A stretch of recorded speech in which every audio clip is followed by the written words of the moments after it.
উণ্ডলাজাৰ ৰাজহুৱা ঈদগাহ ময়দানত নিমাওমাও পৰিৱেশ। সমগ্ৰ বিশ্বৰ লগতে ভাৰতবৰ্ষত চলি আছে লকডাউন। ব্যতিক্ৰম নহয় আমাৰ ৰাজ্য অসমো। এই লকডাউনতে বিশ্ববাসীয়ে পালন কৰিলে ঈদ উল ফিতৰ। কিন্তু এইবাৰৰ ঈদ অলপ ব্যতিক্ৰম। এইবাৰ উণ্ডলাজাৰ ঈদগাহ ময়দানত নিমাওমাও পৰিৱেশ বিৰাজ কৰিছে।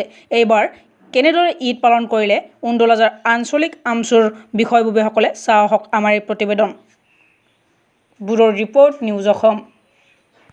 মই যাব বিচাৰিছোঁ পোনে উণ্ডলাজাৰ আঞ্চলিক আমচুৰ প্ৰাক্তন সাধাৰণ সম্পাদক তথা যুৱ সমাজসেৱক জাকিৰ হুছেইন ডাঙৰীয়া। জাকিৰ, আপুনি আপোনাৰ মনত কি অনুভৱ হৈছে আজি?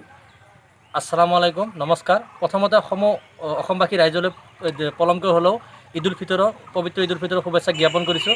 মোৰ অনুভৱ হয় যে আজি আপোনালোক দেখাই পাইছে আমাৰ এই ঈদগাহখনৰ কি অৱস্থা হৈ আছে। এই ঈদগাহখনত আমি প্ৰত্যেক বছৰে কমেও ১,৫০০ মানুহ সমাগত হৈ এই ঈদগাহখনত আমি নামাজ আদায় কৰোঁ। আৰু এইবাৰ COVID-19 কাৰণে আমি এইখন ঈদগাহত আমি নামাজ পঢ়া নাই।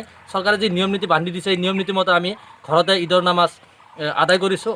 এজনকৈ হ'লেও আমি ঘৰে আদায় কৰিছোঁ। মই বুলি নহয়, প্ৰত্যেক আমাৰ উণ্ডলাজাৰ গাঁৱৰ বাসিন্দাসকলে সকলোৱে ঘৰত আদায় কৰিছে আৰু তেখেতসকলে যে চৰকাৰৰ নিয়ম নীতি মানি চলিছে।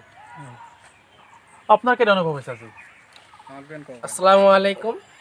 আজি তাৰমানে আমাৰ অন্যান্য বছৰতকৈ ইমান মনত তাৰমানে আমাৰ ভাল লগা নাই, কাৰণ যিটো আমাৰ এই পুৰা পৃথিৱী বুলি ক'ব পাৰি, যিটো পৃথিৱীত তাৰমানে বেমাৰ চলি আছে, মহামাৰীৰ কাৰণে তাৰমানে চৰকাৰে নিয়ম নীতি যিটো বান্ধি দিছে সেইমতে আমি মানি চলিছোঁ।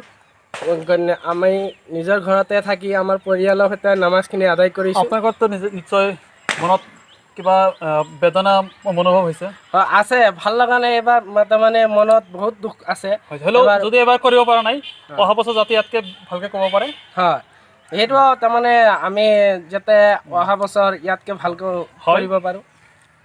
হয়, এই আমাৰ যুৱকসকলে যিবিলাক কথা ক'লে যে ইহঁতৰ মনত আক্ষেপ আছে, হ'লেও যি বিশ্বত মহামাৰী কৰোণা ভাইৰাছে COVID-19 যি মহামাৰী ৰূপ ধাৰণ কৰিছে তাৰ প্ৰতি লক্ষ্য ৰাখি আমাৰ মনত যদিও অশান্তি আছে, সেই অশান্তি আমি মনত নাৰাখি যাতে অনাগত দিনত মহামাৰীৰ পৰা আমি ৰক্ষা কৰি অনাগত দিনত ইয়াত আৰু যাতে বেছিকৈ আমি ঈদ উদযাপন কৰিব পাৰোঁ তাৰে কামনা কৰিছে।